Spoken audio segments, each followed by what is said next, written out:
I'm Deligracy, and I'm a YouTuber and streamer, and I make Sims videos mostly. I'm James Turner. I run a channel called The Sim Supply, and I play The Sims, build houses. I love to design some cool things in it. And so obviously, new expansion is coming. Seasons. Oh, I'm so excited. Why are you excited about Seasons? What's going to get other Sims fans excited about the Seasons? Because you have rain and snow, and it's just going to seem so much more real. So I'm pumped for the rain, I think, mostly. I'm really excited for winter because it absolutely looks beautiful. Like, I cannot wait to see all the different worlds covered in snow. Mate, this is gonna be fucking amazing, huh? We have EA now. The good about EA, you have a lot of bathroom breaks because they utilize FIFA and stuff, or you have one big bathroom break.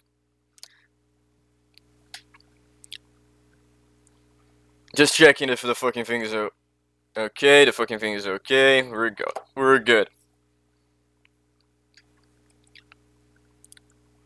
Just checking if the fucking thing is okay. Okay, the fucking thing is okay.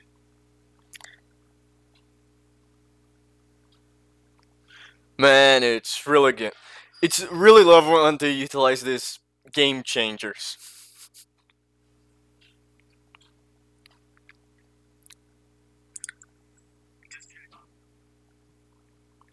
Let's give him a little shout. Let's see how much shit they're talking, because the scenes for we know how the fucking shit things go. Yeah, one that's interesting about it. There's any chance they're gonna reveal the fucking X in the sim game? I doubt it, because they were working on 2 projects and they're still working on expansion. Now, we have 10 minutes, 9 minutes right now, and I'm gonna give my predictions about this fucking bullshit. They're gonna shove microtransactions on every fucking thing. Until now, the only thing we know that we'll get is Anton, Battlefield 5, and Bathroom Break. When more, we don't have the fucking clue, and we're probably not gonna have shit all. We're gonna probably have like some 2 or 3 indie games from that program than EA always does. Like, nothing big. I'm always want to see that on a EA like E3, but each year my will to see, like my rational thinking to see that, and my real thinking to see that, like, they change a little bit.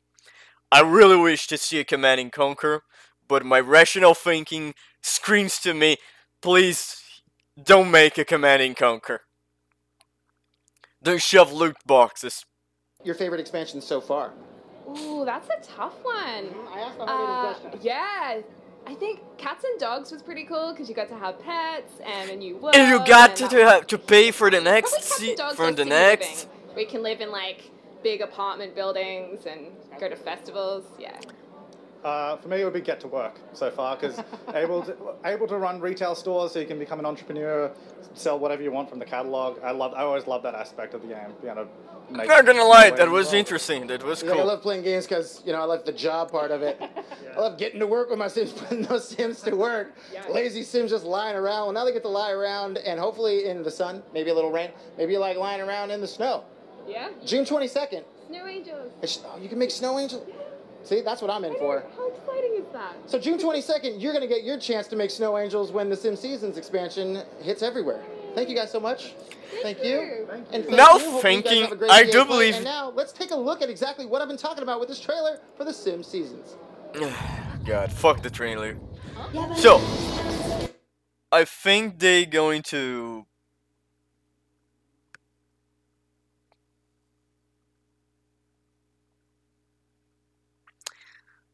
In my opinion, right now, thinking about it, they are taking out the Sims simply so they don't need to talk about it during the main conference.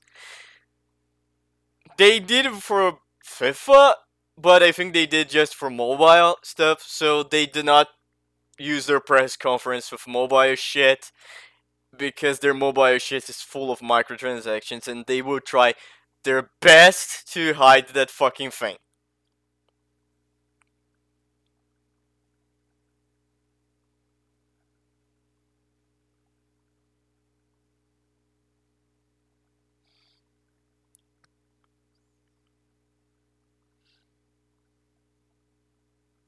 But I don't know.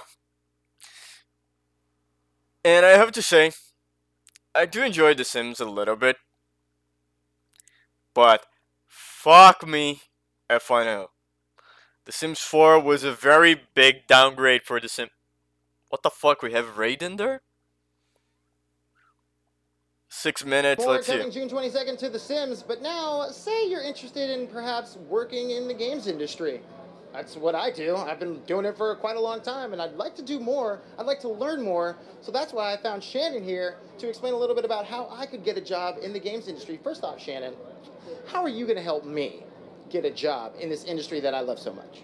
Absolutely. Gaming industry opens up such a variety of opportunities. Not working for EA is a good one. And that's what I love about it. It doesn't matter if you want to be a developer, if you want to be finance, analyst. We have all types of opportunities for you, and that's what we're here for. I'm a recruiting team, is to partner with you, help you identify what skill sets align with your passions and career.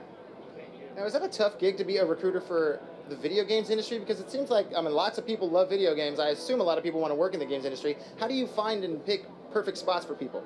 I always tell people network with who you know in the industry and make sure you're engaging new people to learn from them as well. But for us, we actually just want to engage all talent. There's so many different types of skill sets and levels that we want to include into our industry. That's what makes it diverse, so we can have such great experiences for everybody. And as a recruiter, how cool is it for you to get to come to something like EA Play and see all these people who are passionate about video games and you might even be hiring someday? Oh, it's so exciting. The vibe here is great. I love knowing that we're surrounded by such creative people and passionate people about the industry. And it's just great to see that come into our culture and see what environments get pushed through all the other different teams. Now, you can be a recruiter for tons of things. There's tons of jobs out there. What is it about the games industry that is the perfect place to be recruiting for? I mean, because as I said earlier, there's so many passionate people, but how different is it working within the games industry than it is with some of the other industries? It's such a fun environment to be in. That's the great thing. With all the different creative people that you're surrounded by, you can learn from every day. There's new technologies going on in the game industry. It's just an exciting environment, and that allows you to be an individual. We really embrace that within the culture. And what got you into this industry? I mean, again, tons of industries out there, but what is it about games that brought you into that world? I'm passionate about gaming. I love to game, and for me to be able to merge recruiting with gaming is a dream come true for me. So I encourage that to anybody. She's the one who literally go to EA choose you who's gonna be going to the next, like to the line. Like, so we have everything. The gravestone's already like finance, marging the place. You have less studios. You have Respawn still alive, I think. We have Visceral. We have Maxis. Who more we have than EA is literally shooting down? I mean, that's just one job that you can get in the games industry, but perhaps playing video games is the job you want. That's right, playing the games. How about playing the games way before they even come out? EA has playtesting available for you. That's right, you can be a gameplay tester. That means playing games months, sometimes years before they come out, and having the opportunity to help develop that game and make sure that it's the perfect game and the game you want it to be. Maybe you live in the United States, Canada, Sweden, Australia, London. EA has studios in all those locations that make it super easy for you to go to. So if you just go to ea.com/playtesting, you can find the perfect career path for you in testing video games. It sounds so amazing. You don't live in those areas? There's something in there for you too. Why? Because you can possibly test games from the comfort of your own home. You don't even need to leave the bed. You could just be hanging out in your jams, testing video games, giving your feedback, and helping how these video games are made. So once again, ea.com/playtesting. Go there, find out all the information. You'll make a couple clicks here and there, and you too can be playtesting video games way before they come out and telling me what's coming out so I know all the secrets. Because who doesn't want to do that? I want to do that. So that's, again, playtesting. Go check it out. And now we're going to go ahead inside and see what Andrea's doing. I think she's... This guy is on drugs. So she looks a little too busy for me. But look at all those people. Those people in there sitting down, hanging out, getting ready for the show. How much people EA pay to fill this fucking thing? And they were paying real money or in like or loot box. The Palladium itself. And that's why I found my man Dylan right here. Dylan. How you doing? How you doing, brother? All right. Tell me about the Palladium. What is it about this venue that makes it so special and keeps EA coming back for each EA play? So the Palladium opened in 1940. The opening night, Frank Sinatra was an opener on the bill.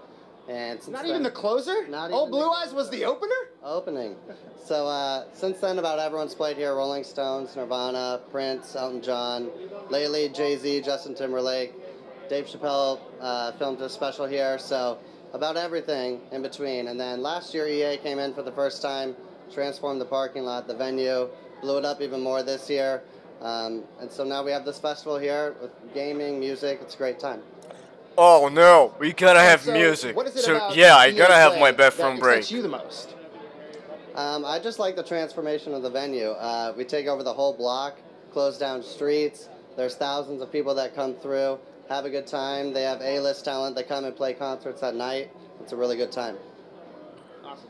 Well, thank you so much, Dylan. I appreciate it. Thank you. That's a little bit about the Palladium. And now, let's head inside and check out the show. Fun zone. She told me to rap. I was rapping. We're still going. That is I was amazing. lied to. Welcome to the Family Fun Zone, my friends. This is where you can get all your real racing action on. It may be a mobile game, but say perhaps you'd like to play a game in a race chair with a steering wheel. There are 4 stations. Look at this guy's jumping the stage. He's like, I'm ready. I'm jumping in live. No pressure, but the camera's on. There's a ball pit over here. There's food over here. We're going inside. Let's head inside and check out the show. Great. Let's see. Loot box in 5, 4, 3, 2, 1. Let's kill all your favorite studios. If they don't start with that, I'm gonna be very sad.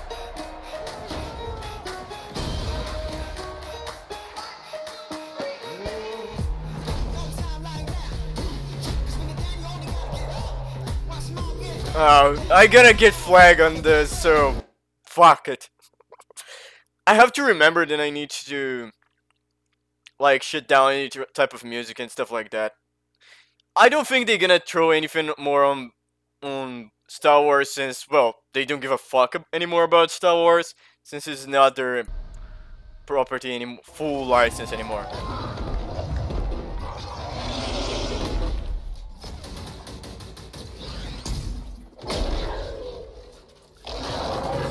They were really trying, like, VR of this shit.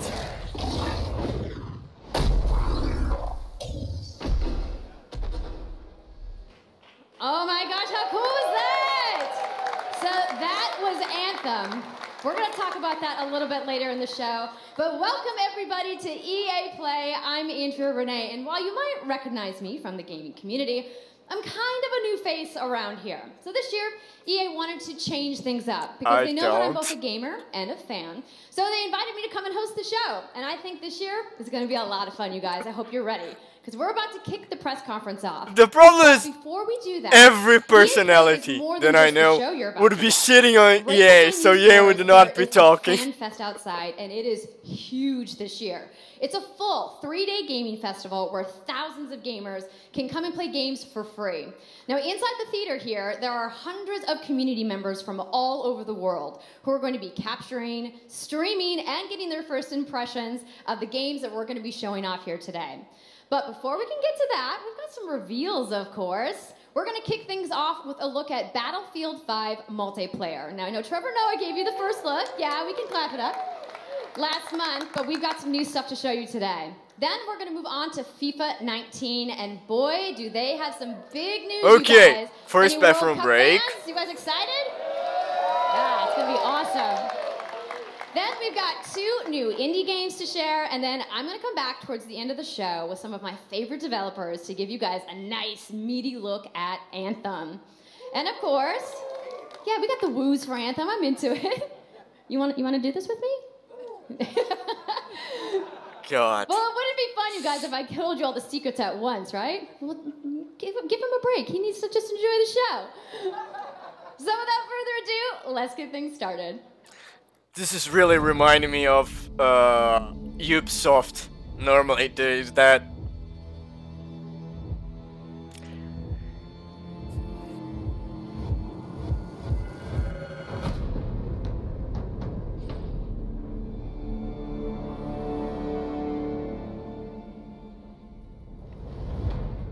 Oh, it's multiplayer, so it kinda don't give too much of a fuck.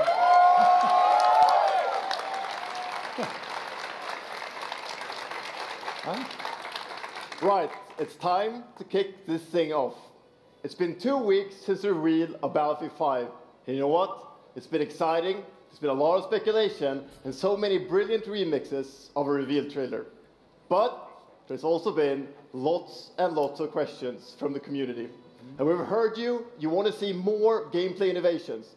You want to know how customization actually works. You want to know more about our take on the Second World War.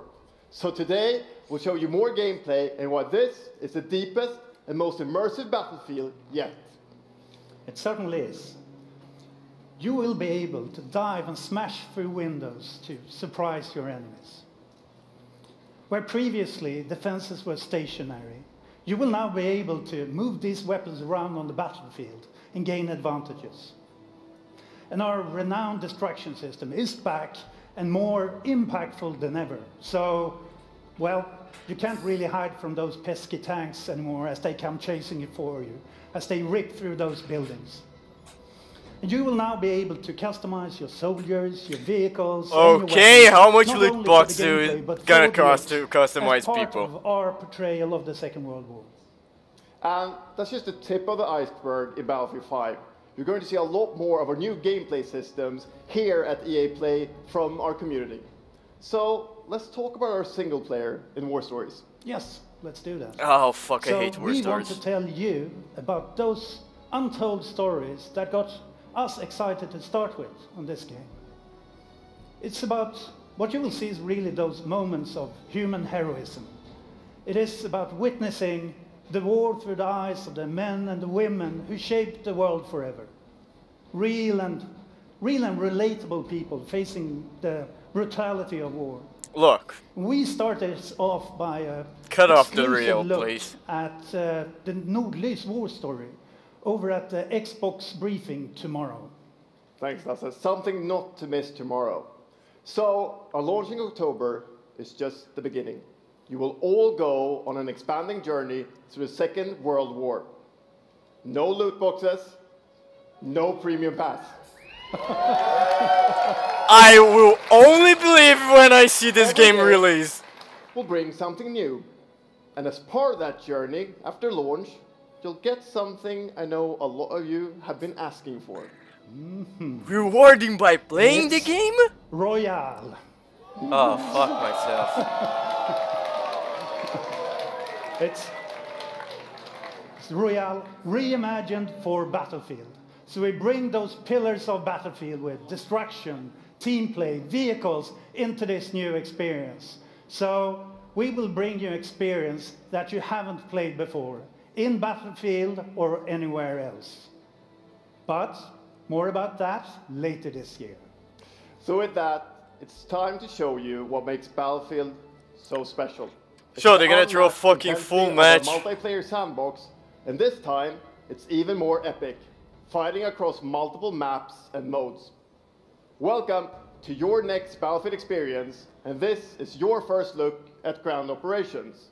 And this time, even featuring music. No, not music, please.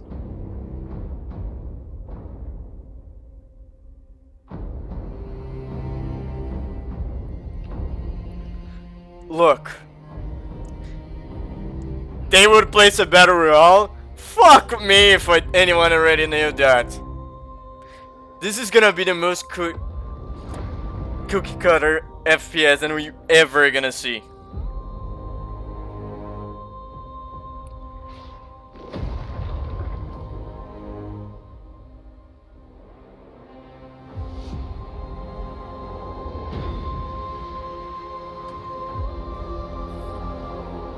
Realism, people. Realism.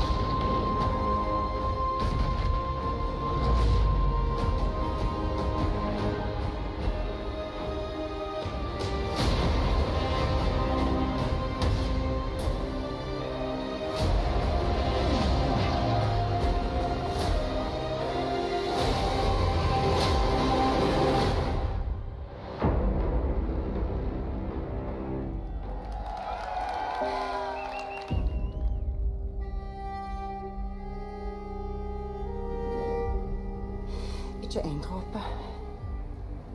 Jeg elsker deg. Sus!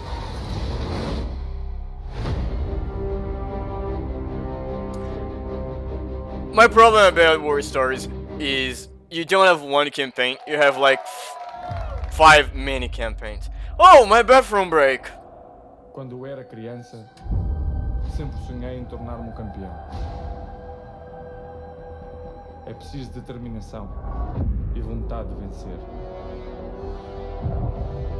Até mesmo nos momentos mais difíceis, tu tens de continuar a acreditar.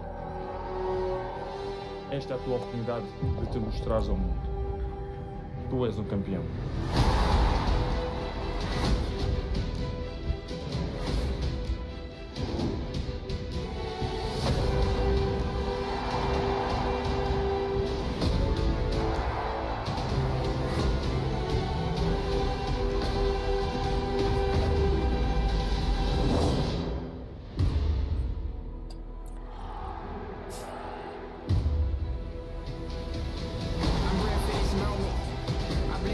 I literally, like, this is the moment you already lost me. I really start to, I can start going for my cell phone, even thinking about playing a match of Hearthstone, because fuck, this is boring as hell.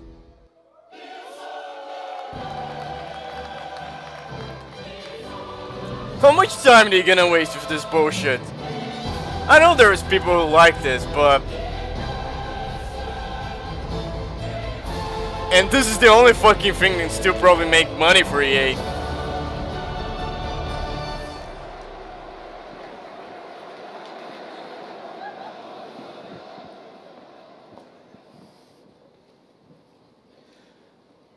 That's the UEFA Champions League, the pinnacle of club football, where the world's best clubs compete and icons of the game like Gerrard and Cruyff cemented their legacies. The world's biggest league joins the world's game.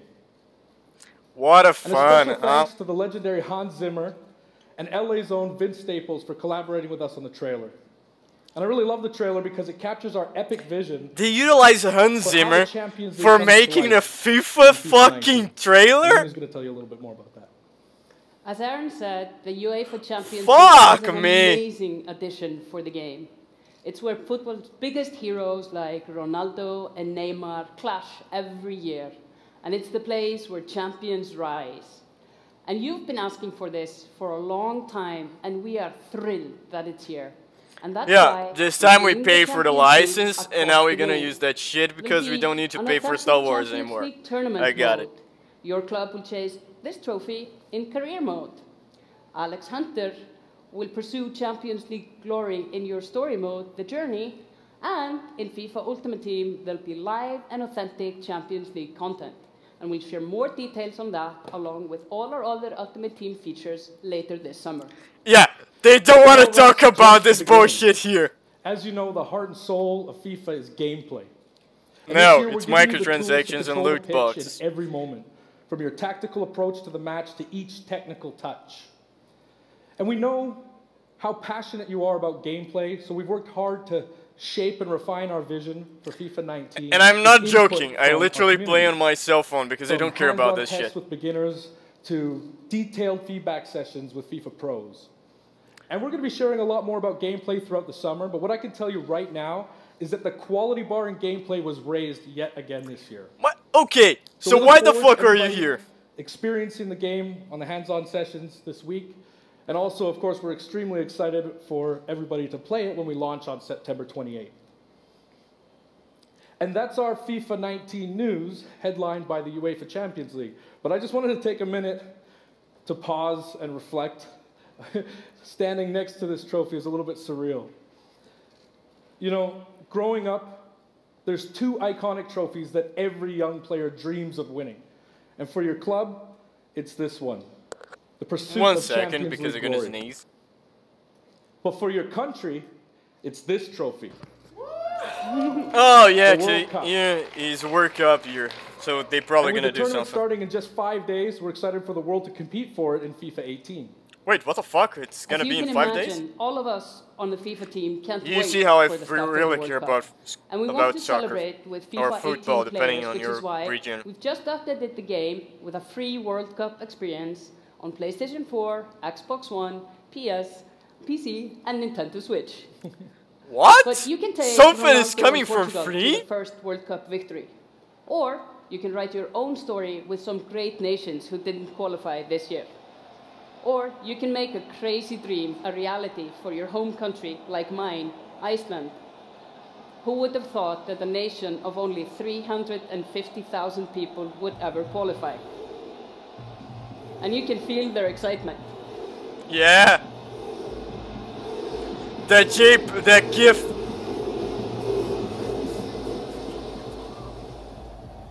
That amazing gift. England fans in the room, that might still sting. And Lena isn't the only one who's excited. Oh. FIFA 18 players are loving the World I Cup can experience feel so the far. excitement. But we don't want to stop there. We want to invite everyone to come and join the celebration. So I'm pleased to announce that for a limited time, FIFA 18 complete with the entire World Cup experience is available for a free trial on PlayStation 4 and Xbox One and on PC through Origin Access. Yeah, you can download and play the entire game right now for free. Yeah.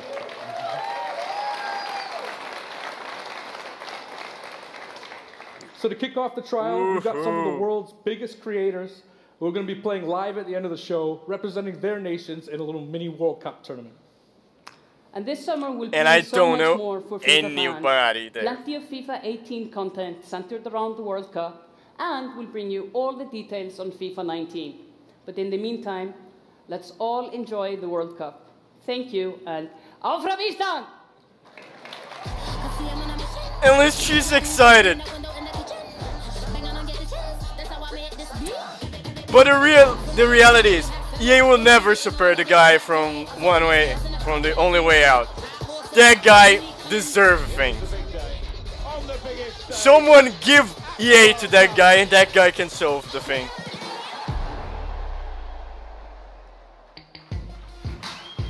Okay, we're gonna have what? No, get out! Place the other guy. You know, the FIFA community never rests. 20 million people from 60 countries playing in competitive leagues this year.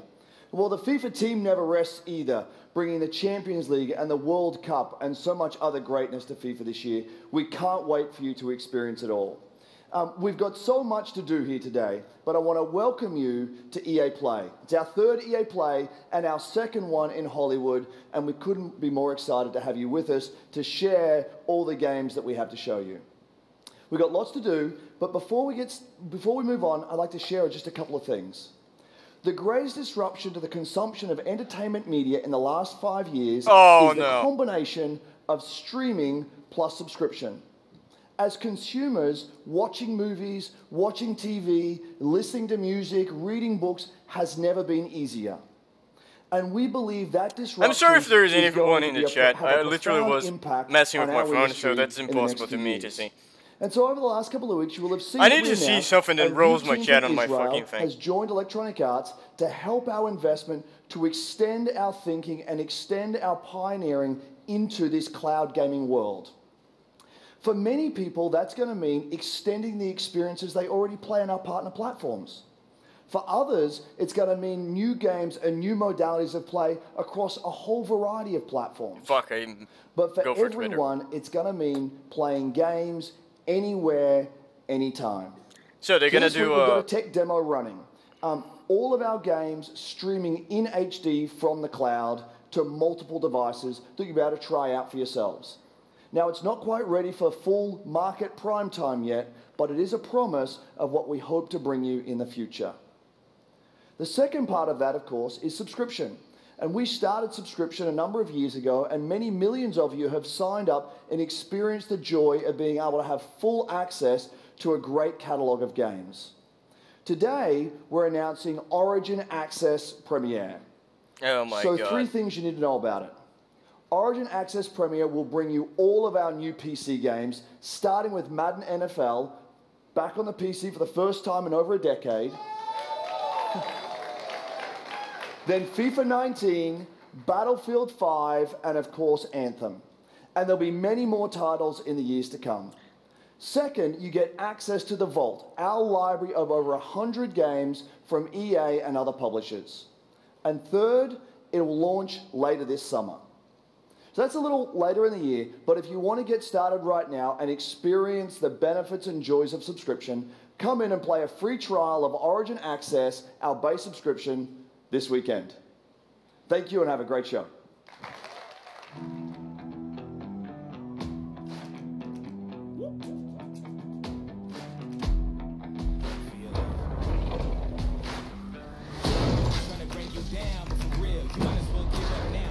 So, they literally ditched the... No, they didn't. They had it in the access and now they turned that fucking thing on another fucking stuff. Now they're gonna have the game launch on this bullshit? I don't know how that is gonna work. But they don't know. They're only gonna tell this fucking thing on summer. And each day I'm literally seeing EA saying, look, we are only here because this is E3 and we have to be here. Because every fucking thing they have, it's gonna be on summer. Hey everybody, what's up? So I'm here sitting inside the crowd at EA Play, and I just happened to find Mr. Vince Zampella here in the audience from Respawn. What's going on, Vince? How you feeling today? I'm feeling great. I love this stuff. I love seeing new games. I mean, someone's super excited about that man on PC, right? Yeah! So, he's not one. You guys may have seen that Vince was tweeting yesterday, and there has been a bunch of speculation. So, you want to just get right to it? Sure. I mean, we're not ready to show all of our stuff yet. We're working on a bunch of stuff. It's amazing. The teams are kicking ass. But we wanted to bring a little tidbit. So we've been working with Lucas on getting the name and kind of the setting for what our Star Wars game is going to be, and we're going to talk about it right now. What the fuck? You guys got any guesses? I bet you the oh, this is going to be... They're going to, like, swallow this stuff from the Star Wars name Visceral. is Jedi Fallen Order.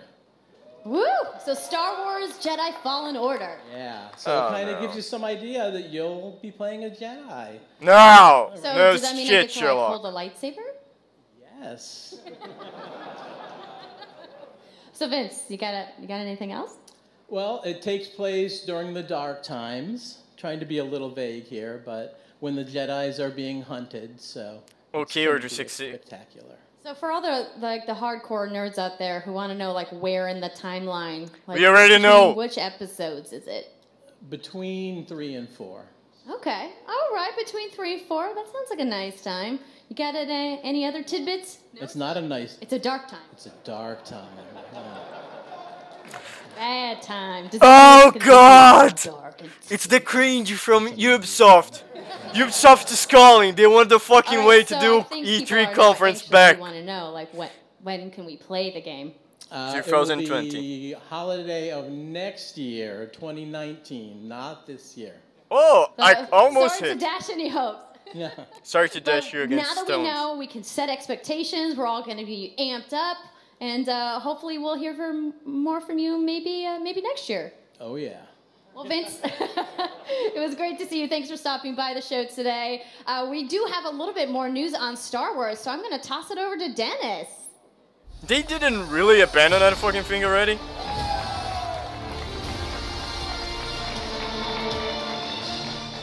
Hello there. You My have name is balls. Dennis. I work at DICE in Stockholm on Star Wars Battlefront 2. Stockholm I'm Syndrome. really happy and excited to be here today, so thank you so much for hanging out with me for a little bit. Let's see how the we leaks launched our game were a in November success. of last year, and clearly we didn't get it quite right. So instead of coming out of the gate sprinting like we really wanted to, we had to take a step back and make sure that we were delivering the game that our players really wanted. So we decided to completely overhaul our progression system and add a bunch of new character cosmetics for players to collect instead.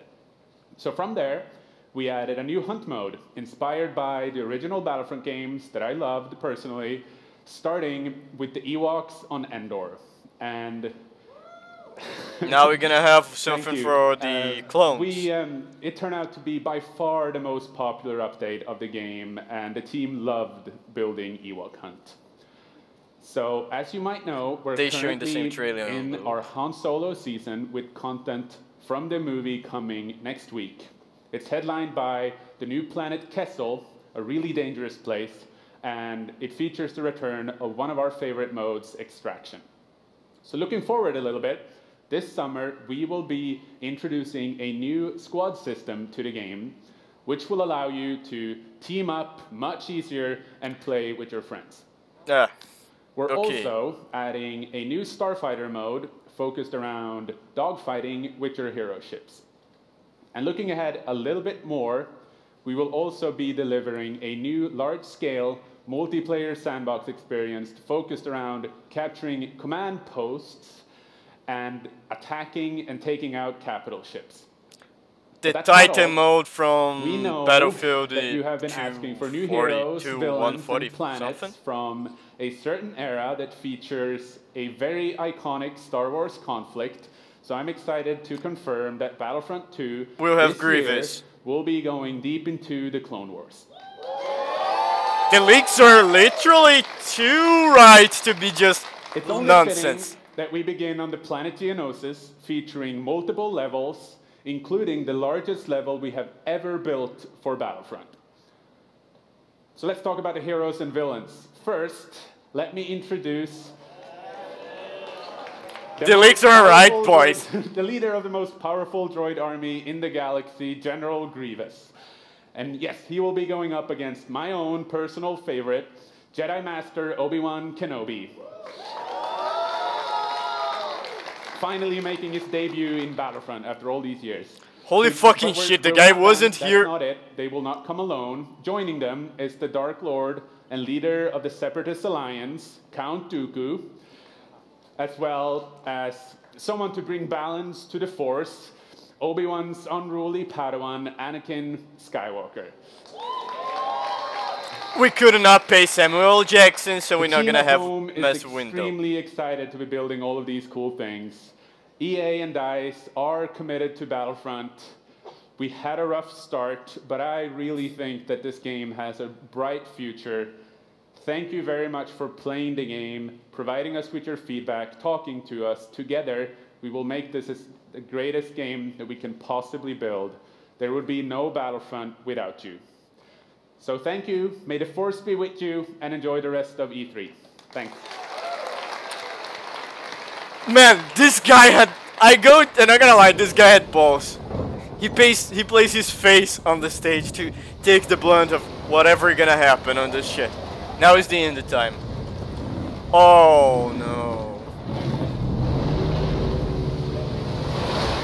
Now they're gonna pull on our heartstrings. Almost literally.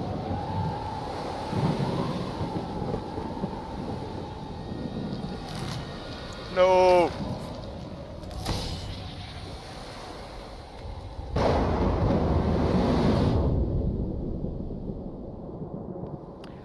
This is the moment when literally EA are doing something, because the inks are very good. Innovative even.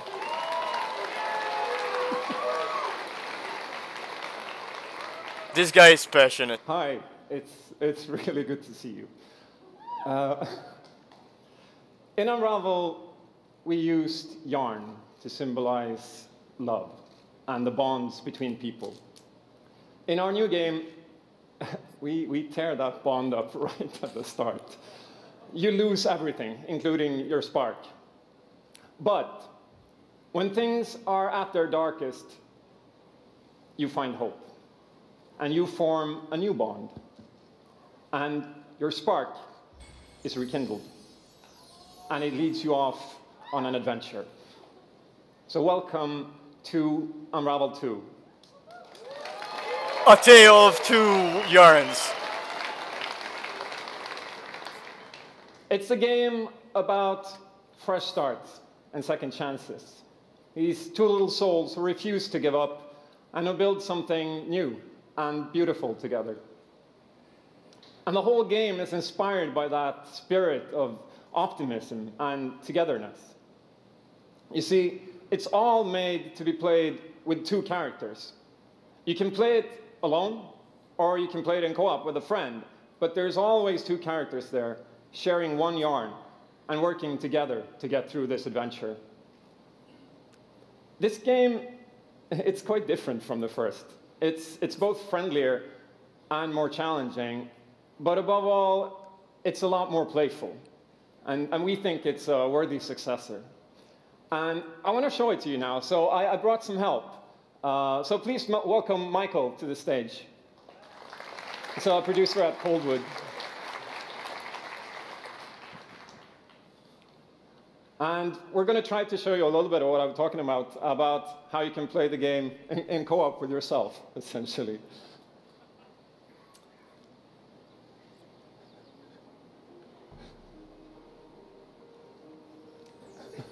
So this wasn't prepared.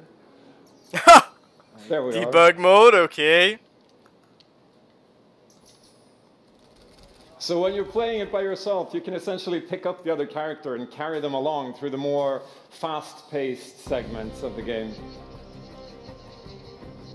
And we actually tried to include a bit more of those, because we figured that since it's a co-op game, we wanted to have more like thrill and danger and kind of wow moments.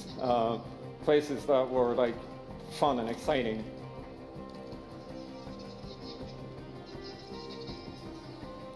And then when you get to the more puzzly areas like this, when you're problem solving, you can split apart into two and switch back and forth between the two characters, because that's how we've essentially designed all the problems and puzzles of the game, that you're always working together and helping each other out and utilizing this bond between you to overcome any obstacle that you come across.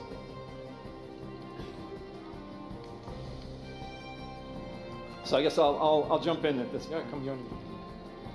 So I'm gonna be the red one. Okay. You'll be the blue one. I'll be blue. This game is really celebratory flip there. Man, this game is beautiful. Not gonna lie. The bird is back. Oops. Okay, playing it safely now. Oops. I'll swing. All right. Nice. And I'll catch you. There you go. Can I swing now? Okay. Well. So here it goes. Oh. Okay, this is the scary part.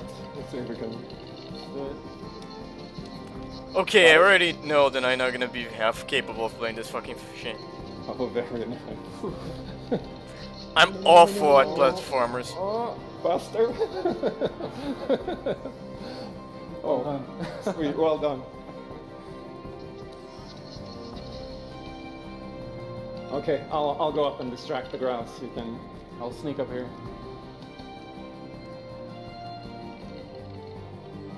Okay, your turn. Yeah, look at me. Here you are. Keep him over to the left. Now I'll go. All right. No. I'll pull you up. There you go. Look, it's a very smart puzzler and platformer, and I really enjoy that. Look, I know we're gonna talk shit about E3, but fuck, this is very fun. And so that's a quick little look at Unravel 2,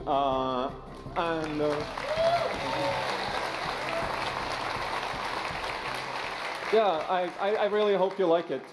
And before I go, I just want to send some love to the team back home, because working on this game has been a completely amazing team effort on so many levels, and everybody has worked so hard. So you should paint the yellow nails on blue, and thank you would be more to those, and thank you to everybody back with home. The game. And thank you, love you.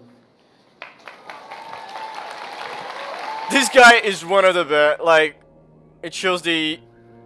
In some ways, still people who has hope for you. But I wanted the crazy from the. I don't remember the name of the guy from One Way Out.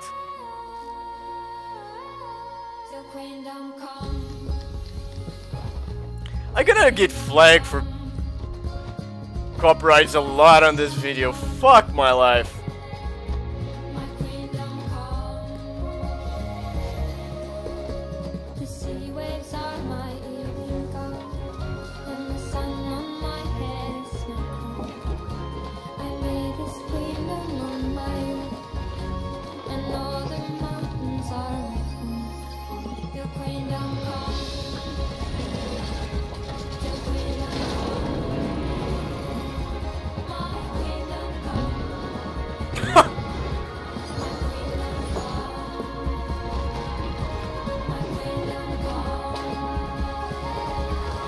I'm not gonna lie, I'm cynical and I'm normally an asshole, but this looks cool.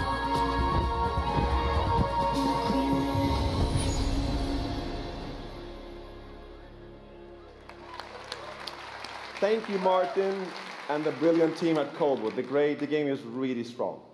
These guys have done an amazing job, and it's clear that they have a lot of passion, and I can't personally wait to play Unravel 2 with my kids. The truth is, what about say, I cannot personally understand why. 2 available to everyone today. Yep, you heard that right.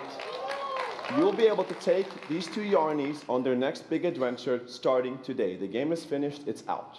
Holy fuck! That is so fun! Thank you to the team at Coldwood. Back in 2015, we started on this journey with the original Unravel to seek out the most creative independent developers and bring them into our EA Originals program. It's been our way of helping these creators bring their unique games to the world and to tell their stories. And last year, if you remember, Joseph Fares was up here on stage representing his team at Hazelight. This guy is amazing! Bring him back! I think we all kind of remember that. And you might even remember him from the Game Awards as well. I think I did. Anyhow, get the fuck out of there! Bring him back! It's innovative, it's fun, and it's something fresh and new, and you all loved it. We saw over 2 million players in the first 2 weeks. And A Way Out is such a huge success that Joseph and his team are expanding and moving into a new studio. No. So stories like this drive our industry, and it's why we will continue to work with independent developers to help them realize their dreams. Which leads us to our next EA Originals title, from a little game studio in Berlin called Joe My Games. When I met this team and I saw the game, I was instantly drawn to how personal this story was. It's one that carries a very powerful and important message, and it's unlike anything we have ever done.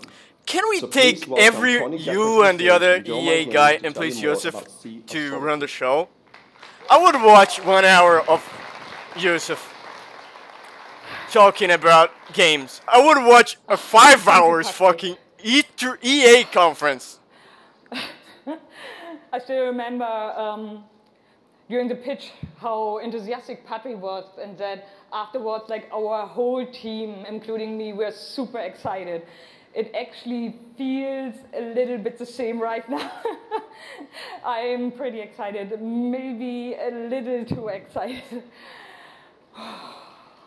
Yeah, calm down. Okay. We are Yomai, a small indie game studio from Berlin, and we are developing Sea of Solitude, or SOS as we call it. The whole journey from the very first concept to actually becoming a part of EA Originals is simply amazing. Let me tell you more about our game. When humans get too lonely, they turn into monsters. This is at the core of everything you will see, hear, and hopefully feel while playing SOS. What makes this underlying concept so important and so unique is that nearly every human being can at least somehow relate to or remember the feeling of being lonely. In my case, I started writing the story when I felt the loneliest in my life. I think as an artist, you process your emotional world by letting it out and putting it into your art. I'm still amazed how the concept seems to just float out of me like right into the hand and onto the paper.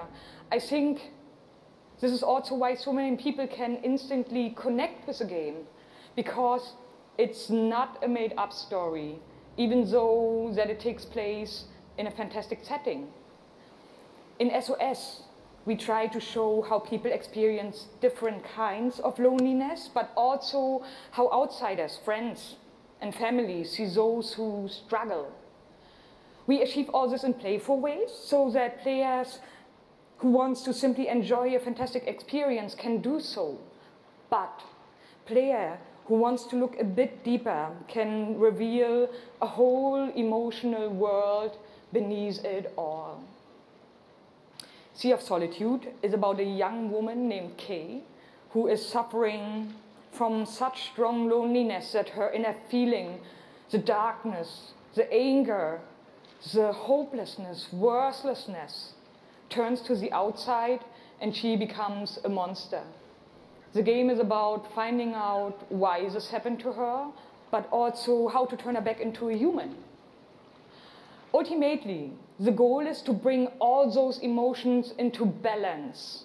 Some needs to become bigger, some would be better off a little smaller, but to embrace even your destructive part or your self-doubt in the same way you embrace your joy or your hope. This is what being human is all about. And that's what our game is all about. Thank you. I'm normally gonna shut up on indie stuff because it's more... indie stuff is better. So I shut up, let the guy or girl in that case talk. This world that I live in is empty and cold. The loneliness cuts me and tortures my soul. I'm no child of destiny and no fortune's son. I've just chased you so long now, I'm too weak to run. A new day is here, but nothing is new. Alone in my room, I tremble for you.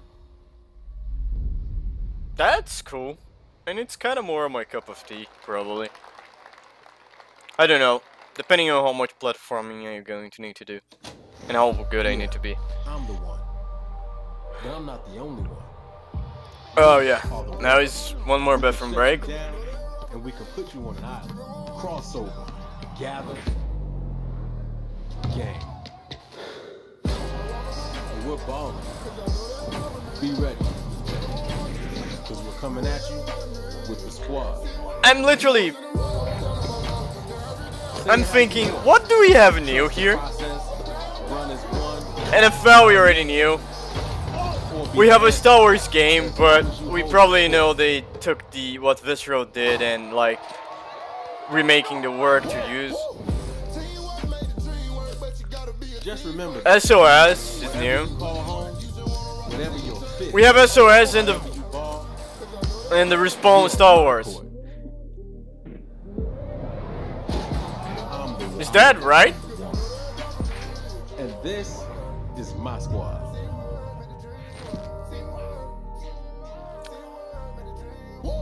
AKA, we don't have anything new. This fucking thing was... like, this whole fucking thing is unnecessary right now, then. The only goal of mine is really to win the Mountain Belt. Kiv's been going after that belt since 2016. At some point, he's going to need to get out of this quarterfinal and claim a major. It's a big night for young Kiv. He's been stuck at the quarterfinals. And here he is now in his first championship game, looking to accomplish a goal. 3rd and 4, throws it low. T.Y. drops it. That was a phenomenal read, and Trini's got the lead. 40-19. I hate losing way more than I love winning. Oh, we have a credible matchup. It's a rematch. Can I be the one down? Touchdown, Kev. He throws it high, and young Kev is going to be your champion. Can I play you again? You want to get smacked again on TV? Madden 18 champion. He's finally done it. He's finally done it. Okay. Like, I'm really, my brain is literally go, whatever. You can move. Okay, baby, how you doing? I've been good. You still recovering from that butt whooping? Wow, already starting. Okay. Hi, everybody. I'm Juju Smith-Schuster from the Pittsburgh Steelers. As you guys can see, king of touchdown celebrations. That's pretty fire. I like that a lot. As you guys know, this is Young Yeah, Kid, so we cannot see because Madden we don't have 18, facial animation. Madden champion. Like, give it up for Young Kid, y'all. Give it up.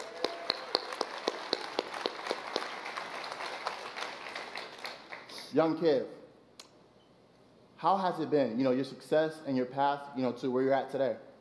It's I've always been a competitor. When I was in high school, I was playing baseball. I hurt my arm, so then I picked up Madden. And at first, I was really bad. I was getting blown out online, but I kept at it. I put more and more time into it. Eventually, I made my first tournament, but I had a big decision. It was the same time as my graduation. Wow. Okay. So the key to be the #1 player in Madden is to hurt your arm in baseball. That's number one. Number two. Skip your graduation. You had the decision to go to your graduation or go to the tournament. So, like, what did you do? I chased that money. I still got my diploma, but I chased that money. There you go. We're out here chasing money. I think that's life. The past few years, how has it been for you? I know you had some ups and downs. It's been tough. I've had a lot of devastating losses. I've been so close so many times. I made the final on TV and got blown out. But all those losses made me gain a lot of mental toughness, and that's why I got this belt. That's awesome. That belt is so amazing. There's a lot of, bling on that belt for you. Well, today, EA Play, first look at the Madden 19 trailer. Super excited. It's going to be so fun. It's lit. I honestly wish I can stay right here and talk to you guys forever, but I'm not going to board you guys. We're going to go out. I'm going to try to take this belt, round 2. So we're out. Have a good day. Okay. You've worked your whole life to get to moments like these. I'm not gonna lie, I didn't talk anything about that because there's nothing to talk about it, because you battled through the pain.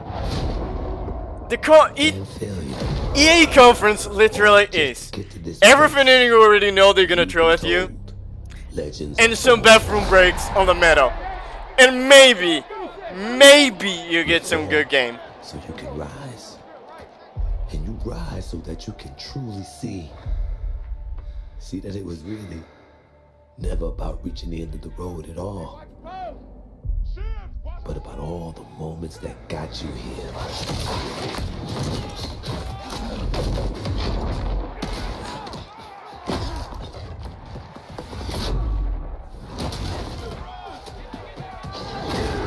So, you were in their position. I have nothing. Not gonna lie. The moment to find you. You will define the moment. They are using so much metaphors and proverbs, then it's literally becoming boring.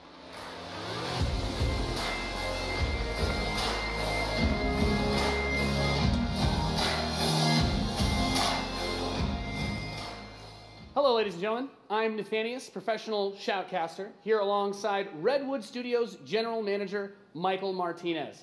How you doing today? I'm super excited to be here. Yeah, we're going to do this presentation a little bit differently and give you your first look at a brand new mobile game in a live, winner-take-all, head-to-head match. Fucking life. Michael, why don't you tell us the rules? Sure thing. The objective is straightforward. Destroy the opponent's base to win. Unit control, super simple. Just tap the destination, unit automatically moves there. The most efficient way to destroy the opponent's base is with this giant nuclear missile in the center of the map. Control the missile by standing on a majority of the control points. A bar fills up while the missile is possessed. Whoever controls the missile when the bar fills up. It's looking like Command and Conquer. Missiles to destroy No, the enemy fuck base. my life. That's it. Sounds great, Michael. Well, enough talking about it. Let's get to this match. Absolutely. All right, ladies and gentlemen, we have an awesome matchup lined up for you here today. Fighting for the blue side of the room, if you could please give a cheer for one of the most formidable RTS players there is. Make some noise for In Control. Yes. What you be? No, Come on! My balls get it. Fighting for the red side of the room, a competitive mobile gaming phenomenon. Please join me in welcoming to the stage Nick at Night. In Control, they had to pay you a fucking lot to be there.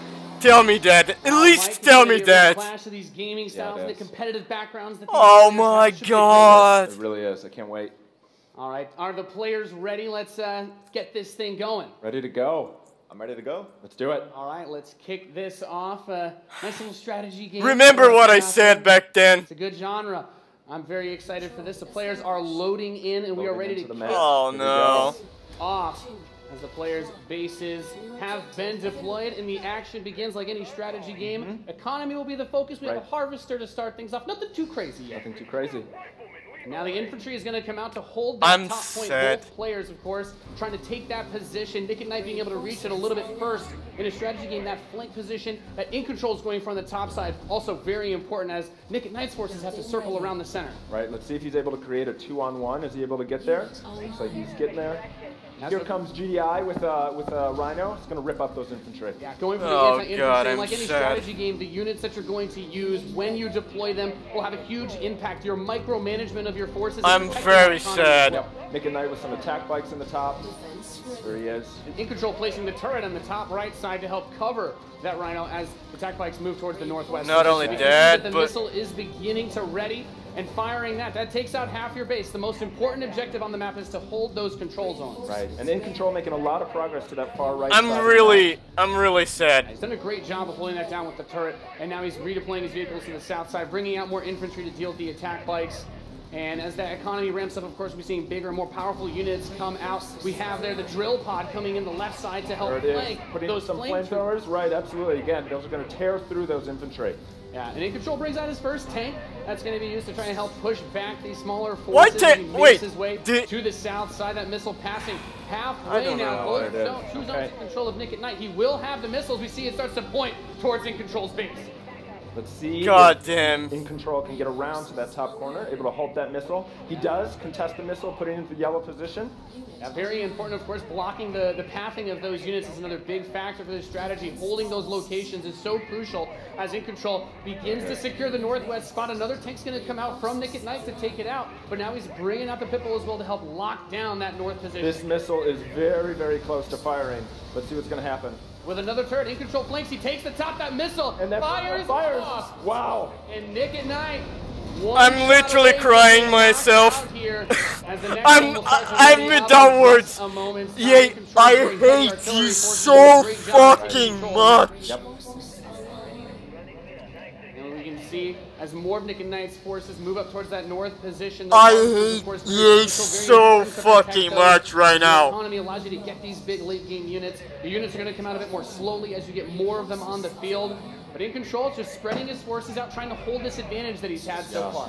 Nick at Night is trying to get in there, but there's a great turret placement from In Control, blocking and just ripping through again those infantry. And we see my soul is dying. Another drill pod we're seeing with some flame tanks. Yeah, bring in the flank. Of course, those flame guys do amazing damage to the infantry, help to clean that out. They calling the fucking black hand flame tanks. No. He brings up the laser infantry on the south side as well to deal with that tank. Going for counter. Oh my god, what the fuck is happening? The proper response is so important in strategy. Absolutely. Nick at Night cruising around, thinking about harassing those harvesters, coming around the far side for those rhinos. Looks like he's really pressing it. And we see that missile is starting to get close to firing with 3 zones In Control for Nick and Knight, looking to set things back the other way. In Control trying to rally his forces around. He doesn't want to engage with just 1 or 2 units. He wants to move all of them together, create a good flank position, and take over that south. And we're seeing the first mech units from In Control. This is the Wolverine. Gonna rip, and this little watch out for this missile. And Nick and Knight's gonna fire that one off and settle for next missile is gonna end it. Next missile wins. Let's see what happens. We'll have control of Wolverines. Oh god, I'm dying. Trying to deal with these forces. But Nick at Night's done a great job of getting map presence and now also harassing the economy of In Control. Yep, wow. We got a mammoth. Mammoth tank on the board. If In Control can get this in position, he's going to do some serious damage. That missile just past halfway ready. He's also bringing out his first air unit. Wow. To deal with those. A lot going on here. It's got a lot of range, that big boy, and In Control just needs to hold This missile is nearly going to fire. It can be That's stolen 80%. at any point. Where's it going to go? Is he going to be able to get it off? He's got it back. There it is! Gonna take Suck it! That's real strategy, bitch! God damn. I was really cheering for him, for In Control, but no! That was awesome. My soul died here. I just came to make mammoth tanks, so I've done my job. Yeah. Absolutely. That was awesome. We saw a little bit of everything. My right soul there. died when I Let's see hear it for this. Nathanius, Nick and Knight, and In Control. Ladies and gentlemen, God, we just what saw the fuck just worldwide happened? appeal of Command and Conquer Rivals. Rivals reimagines the real-time strategy experience for mobile. We're giving players complete, continuous control of their armies in quick, competitive head-to-head matches that are fueled by skill and strategy.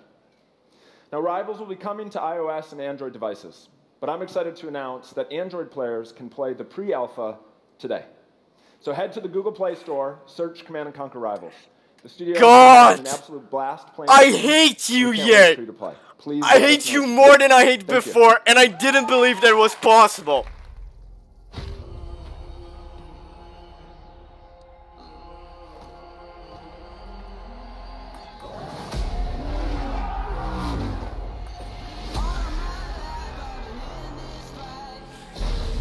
God, how I fucking hate you!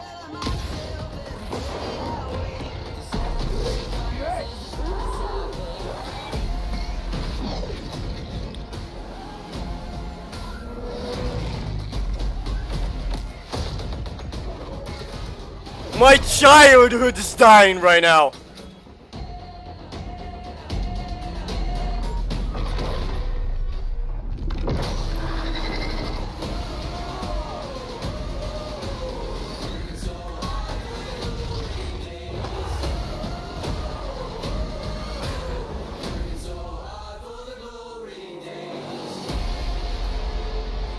My childhood just died. Like, I'm so pissed off. Command and Conquer for a new generation. Suck a dick, you motherfucker! With a spectacular epic anthem, I wanted to share a few final things. I am blessed to be able to work with some of the most creative people on the planet who come to work every day to create amazing entertainment. And what I can say We can shut this shit down already. And what I can say about us is that we are always trying to learn and listen and strive to be better. No, and so, you're not. As you look at the 10 experiences that you're going to see today, and as you play games this week, there's some things we hope come through. First, that at the very core is choice, is that you as players get to choose how you play, what you play, when you play, and what devices you play on. How about a real Command and Conquer on a fucking PC? You fucking... That no one is come given on. an unfair I need to be a advantage little or bit more disadvantage calm for and how control. they choose to play. God damn it! Every moment that you invest, we How know that you this put can be so such a much of your life bullshit? into the games we make, and that for every moment that you invest, you feel like you are rewarded and you are given value for that investment. And most importantly, that the games are fun, that we move past the grind, and that these are experiences that truly enhance your lives. Almost so salty, And like so, as we Salty think has through an all Overwatch the match. things that we're trying to do, know that we want to be better and that we want to make great games. And that as much as we love making games and as much as you love playing them, there's something that is even greater that we can do together. The power of this community when we come together to do amazing things is profound. Last weekend was the 3rd year of our Play to Give program, where we show the world how the power of play can be a positive force for social impact. Millions of you out there participated in 9 in-game challenges in our games, logging millions of hours in support of Play to Give. And to celebrate that, we contributed a total of $1 million to 3 charities that share our vision for a more inclusive world. A world where representation and equality are not something we strive for, they are the standards. And where bullying and exclusion are not an everyday threat. Yeah, you're These gonna create three the bully hunters again. organizations, the United Nations He for She, Pace's National Bullying Prevention Center, and Ditch the Label, an anti-bullying organization, all are doing great work, and we're proud to support them through Play to Give. I'm not gonna talk. And thank you for your support. I'm stepping a little bit on the fucking eggs if I talk about that. EA and millions of you together doing immeasurable good because we love games. Thanks for being with us, and thanks for the incredible privilege of making games for all of you. When I now, without further ado, place let's that take as a look video, at Anthem.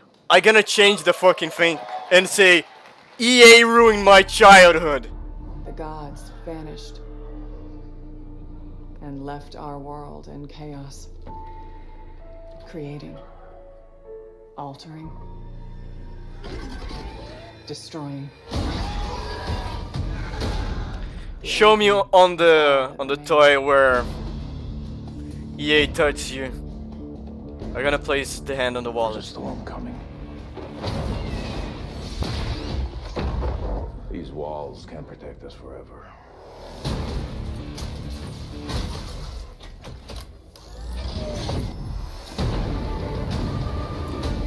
This is BioWare's last hope of being alive.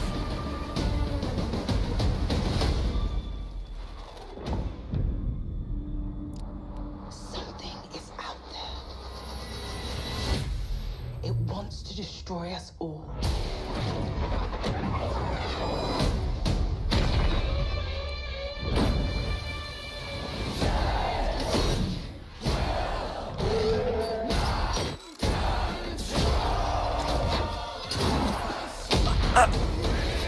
I cannot be excited. This could be the most exciting trailer ever. But they make like... I lost every measure of being excited after the Command & Conquer stuff.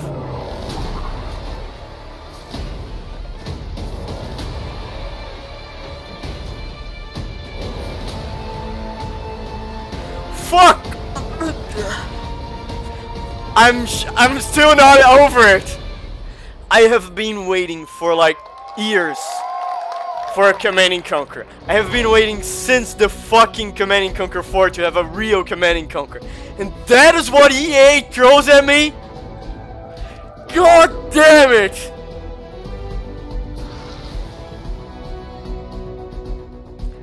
What the fuck's happening with the world? How cool was that trailer?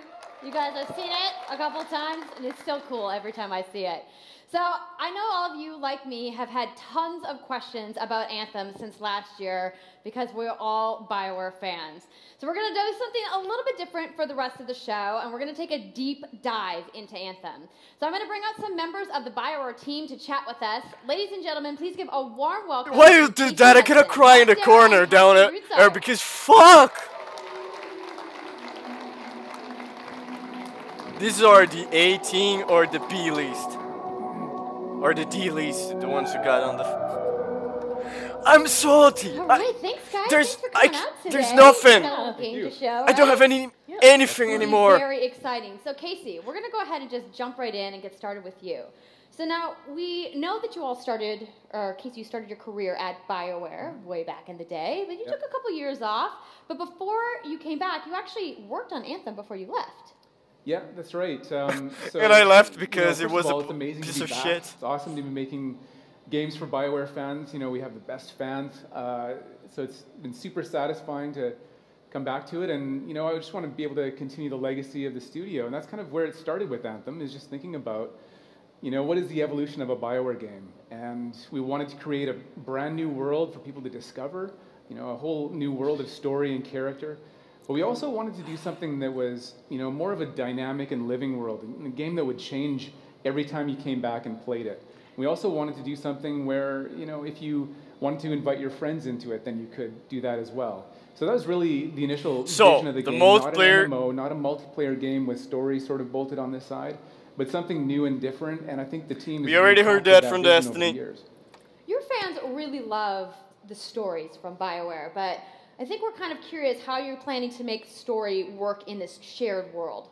So a great story for BioWare is really Not about gonna characters that you can have a connection with, choices you get to make, and feeling like the story is about you. In a lot of multiplayer games, those things get diluted because you're mixing multiplayer and storytelling into the same areas. Now you can build a solution to that, but you have to really build it into the core of the game. And that's what we've tried to do with Anthem. It's what we call our world, my story. So when you're out in the open world, the world is really dangerous and you're focused on your mission. And this is where other players get to play with you. The thing that's really interesting about this, it's unique for Anthem, is that this is a living shared world. So whether there's weather or it's nighttime, what we're experiencing together. Everyone that's playing Anthem at a moment is seeing the same thing. And this is what we mean when we talk about our world. It's a shared world that we all experience together. But then when I finish my mission, I come back to a base like Fort Tarsus. And this is a single player experience. I turn in my rewards, I talk to some characters, I experience the choices of my action. And this is where your story really lives and breathes. And I don't have companions, so we are cutting half. Impact and agency of a single player story with the fun of teaming up with your friends to play co-op in combat. And we're also designing it so that we can add story for years to come. So one of the first things that we hear when from our community is they want to continue to play in our worlds. When they've finished Mass Effect or Dragon Age, players want more story. And so we've designed Anthem in a way that we can actually add more story for years to come. Goodbye, BioWare. Was good seeing you. A character that you've grown to love, or an event in the world that deepens the lore, or an entirely new storyline and plot. Well, I'm certainly not going to complain about more story. I don't think anybody out there is going to either. So Kathleen, I wanted to ask you, from a writing perspective, since you are the lead writer, can you speak to what it's like to create a new world like Anthem from the beginning? Well, what's really exciting for us, and not just the writers, but all of the devs, the designers, the artists, is that we're creating something new and mysterious for players to discover. So at the heart of the premise of Anthem is a world left unfinished by the gods. But the gods left behind their massive tools, and those tools are in constant conflict with this unknowable force called the Anthem of Creation. And the chaos of those things pushing against each other means that the world is constantly being reshaped in new and unpredictable ways. Yeah, violent storms, mutated creatures, gigantic monsters. It's a dangerous environment that you need to wear a suit of powered armor, a javelin, to be safe in.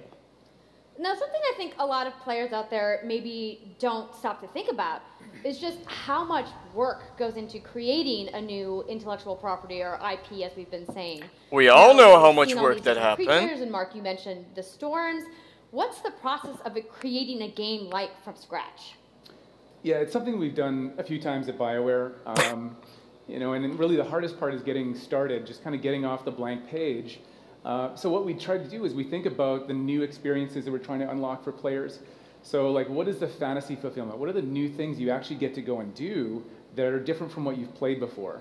So that's where we start. And then once we think about those things, you know, the power of creating new IP, especially for games, is that you actually get to build a whole fictional universe that's meant I'm to passing bring out by a this certain 9 experience. stages of grief And then once right we do now. that, then we still need to 7 build all the stages of rest of the grief. stuff, and what unlocks us creatively. Because is to Command think and about, Conquer like, just principles died. around art style, tone, and even the technology. And the EA is politics of raping our new its world. body. And then from there, we can actually go and build out every last detail.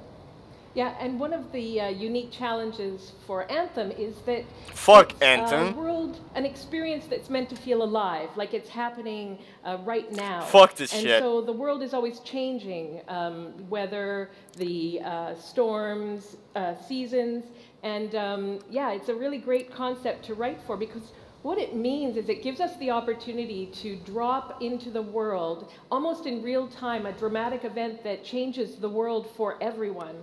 And that could be anything from gameplay. I don't think, I'm not to saying lore. in the fact that you're not gonna have I mean, buddy all of the battle moving mates, parts in the dynamic then world sounded it really will cool the way destroy they the sound like they're dynamic gonna of come having together. relationship But of even characters. though there's obviously a lot But going I'm on, saying it really all it's comes gonna down impact to a your lot. character.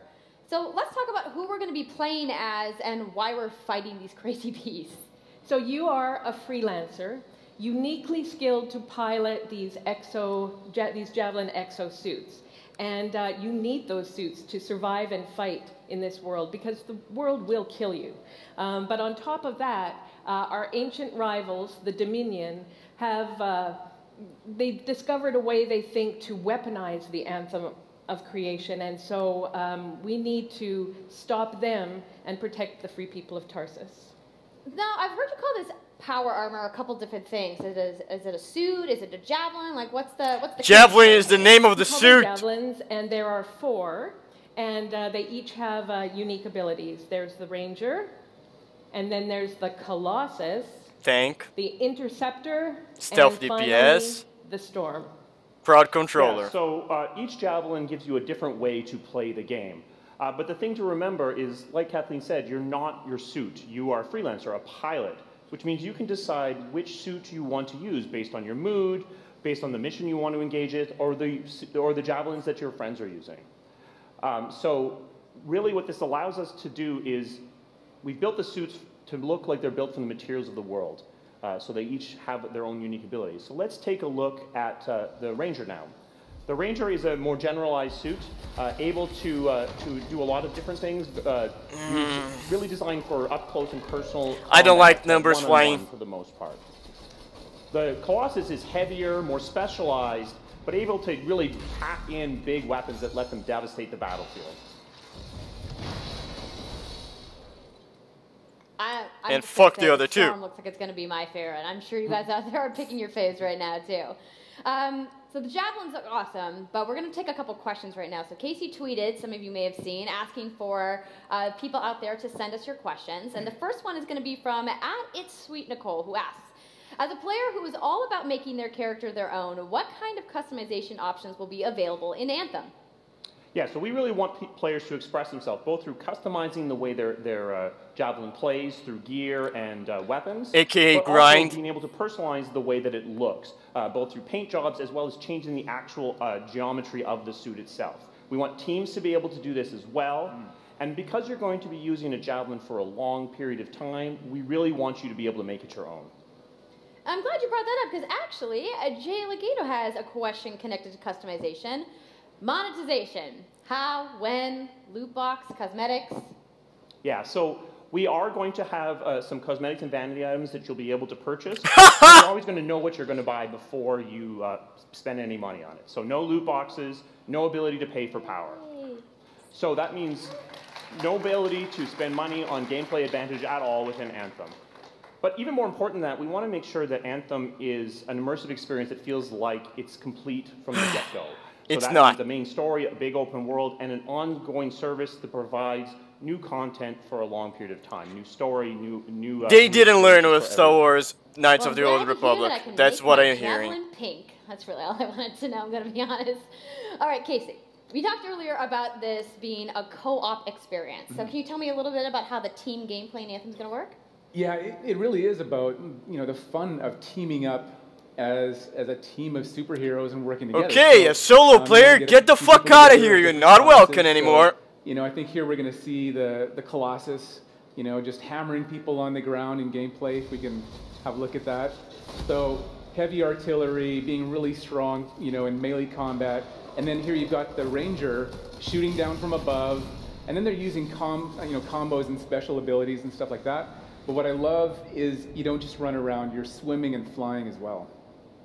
So it's interesting That because didn't answer the the question. Slate Tones wants to know, how will you balance multiplayer with single-player storytelling? So Anthem's really built around trying to combine the impact of having your own personal story with the fun of playing with other players. But we really want to make sure that that playing with other people feels like a choice. So for people that want to just experience the story, you're going to be able to do that. Now going out into an open world like this by yourself is going to be a little bit more challenging than if the team of 4 people. And we've really tried to balance the co-op experience to be fun even for people that don't normally engage in this kind of thing. So I really hope that everyone at least gives co-op a try. Okay, that's good to know. Okay, If you wanna co-op roll is solo, mandatory, you can, but not necessary. Is that what they More say? difficult. Well, I know you all are on the edges of your seats. How about we show a little gameplay? Yeah? You guys No! like that? Fuck the All right, gameplay. so, We Catherine, already you gonna saw open it up that. for us? I will. So, Show us the you and your inventory friends have system. decided to play a mission called Scars and Villainy. The Scars have put together an acid-based super weapon, so you got to take them out. So you start in the Strider, which is like a giant walker, and it's your forward base of operations.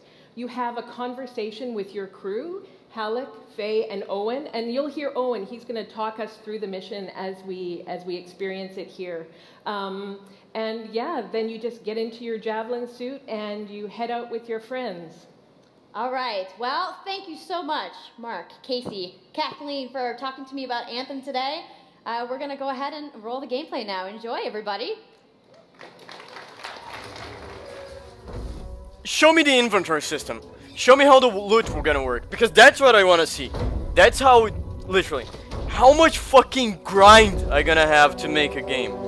Because in Mass Effect or in normal single player game, your equipment is okay. Some kind of asset, they're using it as a weapon. So, find where they're making this garbage and shut it all down.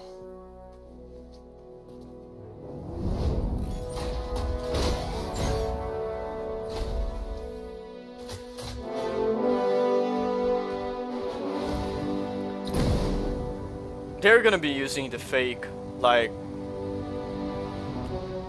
roleplay slash real play style.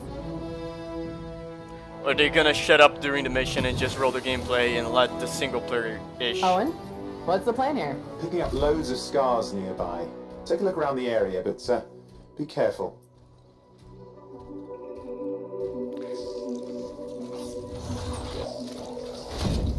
My thing, I said, what I wanted to see, this is gonna make me very pissed off. On Diablo game, okay, I'm okay with numbers flying off, but really, I don't want numbers flying off. Checking out the Scar Camp some more. Look at all the weapons! Oh, and the turrets! Better move quickly.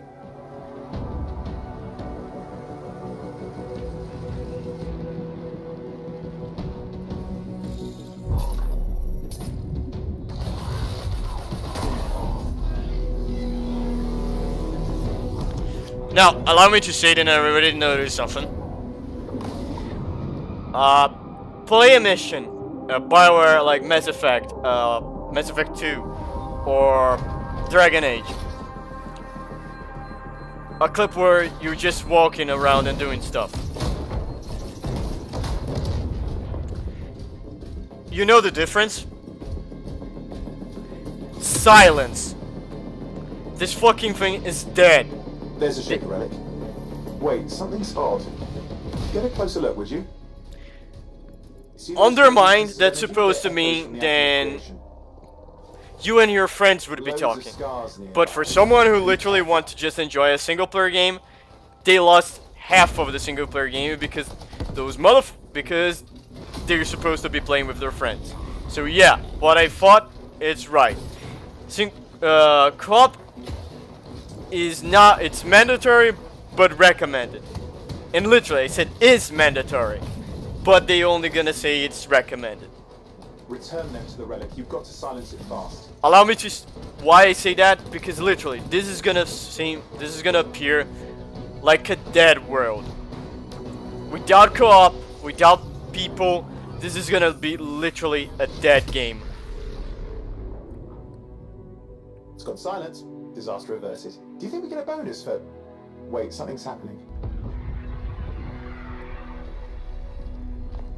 What the hell was that? I think that was whatever laid all the eggs around here. The sound came from below your position. It's the boss of the dungeon. It's really... On the plus side, this definitely counts toward hazard pay. There's a trail of this acid gunk leading down. Follow it, and we should find the source. Yeah, it's really that, and playing in co-op, it's gonna kind of be very difficult. In some ways, it's gonna suck. Because, well, I don't know. You're like, to experience a single player history, play with friends is not the best idea. Because you're always gonna be talking shit at each other, someone gonna complain and you miss whatever the fuck.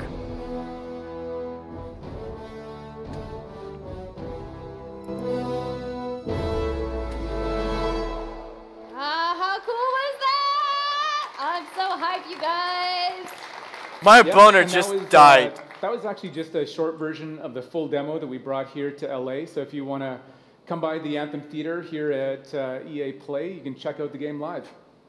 So I'm sure the question on everyone's minds, 2019. when do we get to play? So Anthem comes out February 22nd, 2019 on Xbox One, PlayStation 4, and PC. So mark your calendars, everybody. Fire off your tweets. Thank you so much again to Casey and the entire BioWare team. I know you guys have that awesome theater outside, so I will see you guys there. All right. Give it up for Casey Hudson, everybody. I'm dying. I also want to give a big thank you to all of the developers who showcased their games today and everybody working hard at their studios back home around the world. Let's give them all a round of applause. Now, some of what you saw today, you guys have to wait to play. But you guys, EA has so much available right now. Now, for those of you keeping score, you can get your free trial of FIFA 18's World Cup today. Don't and care. Andrew told us about the free trial of Origin Access. Don't care. Yarny is back with a buddy in Unravel 2, That's which is I also kinda available care. today. Plus, you can take on your friends in Command & Conquer Rivals starting today as well. Now, On Android. a lot of available stuff that's out today. Is anybody On going to go home and download it? fuck No? Android. You're like, I just want to go outside into the fan fest. I get it. I get it. So I want to let you guys know to keep your streams going because in just a few moments, the FIFA 18 World Cup live tournament is going to begin. I'm going to head outside and check out the games, but I want to thank everybody for coming down to EA Play today and watching the press conference, and have a great weekend.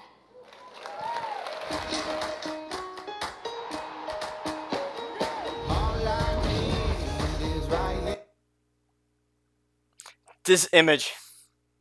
It's literally why. So I'm gonna make my case right now about this fucking shit. Thank God this is the first conference, because this already set the bar so fucking low. Then even if Fallout 76 become a fucking battle royale, nothing gonna surprise me.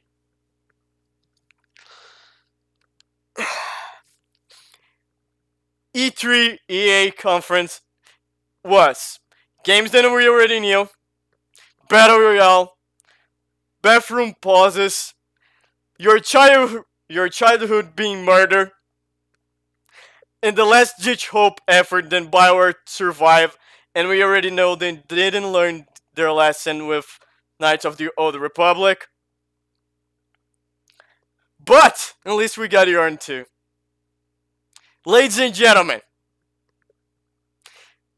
Oh, and we pay lip service for Battlefront 2, and we kind of remembered, and we still have the license, so yeah, let's make a game. Let's take all the hard work of Visceral and make into a fucking game. Now, ladies and gentlemen, this sucks ass. I didn't know how EA could do shit worse than they did everything. First, they tried to literally, I don't believe that Ubisoft will be calling EA because they want their cringe back presentation for, I think it's Monday, I don't know. Second, for fuck's sake, what the hell just happened? They lit... I thought they had killed Command & Conquer back when, on 2012. And I don't know how much they pay for In Control for him to be there, and I hope it was a lot. I hope it's more than, like, many people will ever see money on their life. Oh my god. I will be honest. On the beginning of this bullshit, I said once, my heart always wants me to see a Command & Conquer. But my brain says, you don't want to see a Command & Conquer. And guess what? My fucking brain was right.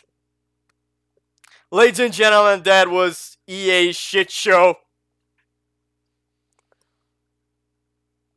And I don't know what I'm supposed to say anymore. Let's close up this bullshit. Bye for everyone, and we see you on Bethesda thing tomorrow. Because EA wants to be special.